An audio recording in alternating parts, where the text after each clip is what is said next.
ناظرین، انسان جب قدرت کے نظام کو غور سے دیکھتا ہے تو اسے اندازہ ہوتا ہے کہ اس دنیا میں ہر جاندار کا ایک مقصد ہے۔ کچھ مخلوقات بظاہر بہت چھوٹی یا کمزور نظر آتی ہیں، مگر حقیقت میں ان کے اندر ایسی حکمتیں اور راز چھپے ہوئے ہوتے ہیں جو انسان کو حیران کر دیتے ہیں۔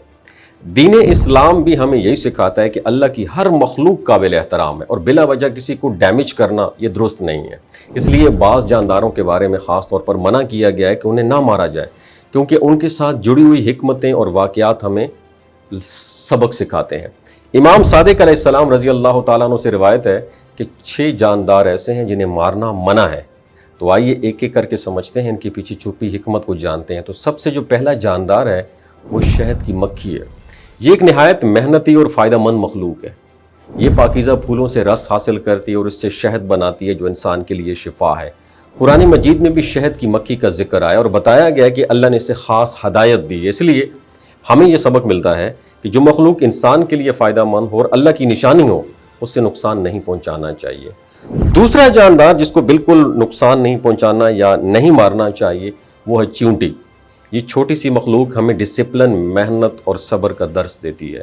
روایت میں آتا ہے کہ قحط کے زمانے میں ایک چیونٹی نے حضرت سلیمان علیہ السلام کے سامنے دعا کی، جس کے نتیجے میں بارش نازل ہوئی۔ اس واقعے سے ہمیں یہ پیغام ملتا ہے کہ اللہ کے نزدیک ہر مخلوق کی دعا کی اہمیت ہے، چاہے وہ کتنی ہی چھوٹی کیوں نہ ہو۔ تیسرا جاندار وہ ہے مینڈک۔ کہا جاتا ہے کہ حضرت ابراہیم علیہ السلام کو آگ میں ڈالا گیا تو مینڈک نے اپنی حیثیت بساط کے مطابق آگ بجھانے کی کوشش کی۔ اگرچہ وہ کامیاب نہیں ہو سکا، مگر اس کی نیت اور اٹیمپٹ اللہ کے نزدیک بہت اہم تھی، اور یہ ہمیں سکھاتا ہے کہ نیکی کے کام میں چھوٹی سی کوشش بھی بہت قیمتی ہوتی ہے۔ چوتھا جاندار ہے جس کو نہیں مارنا چاہیے وہ ہے ہدہد۔ یہ ایک پرندہ ہے جس نے حضرت سلیمان علیہ السلام کو ملکہ بلقیس کی سلطنت کے بارے میں خبر دی۔ اس سے ہمیں علم کی اہمیت اور سچائی پہنچانے کی قدر معلوم ہوتی ہے۔ ہدہد نے ایک پیغام پہنچا کر ایک بہت بڑی تبدیلی کی بنیاد رکھی۔ اور پانچواں جاندار جو ہے وہ ہے الو۔ روایت میں آتا ہے کہ اس نے حضرت آدم علیہ السلام کو سرندیب سے جدہ تک رستہ دکھایا، اور یہ ہمیں رہنمائی اور مدد کا سبق بھی دیتا ہے کہ اللہ اپنی مخلوق کے ذریعے انسان کی رہبری فرماتا ہے۔ چھٹا جاندار جو ہے وہ ہے ابابیل۔ یہ وہ پرندہ ہے جو تاریخ میں اللہ کے حکم سے ظالم لشکر پر کنکریاں برسا کر انہیں تباہ کرنے کا سبب بنا۔ روایت میں یہ بھی بیان کیا جاتا ہے کہ یہ اہل بیت کے مصائب کو یاد کر کے روتا ہے اور تلاوت کرتا ہے۔ اس سے ہمیں اللہ کی قدرت اور مظلوموں کے ساتھ کھڑے ہونے کا درس بھی ملتا ہے۔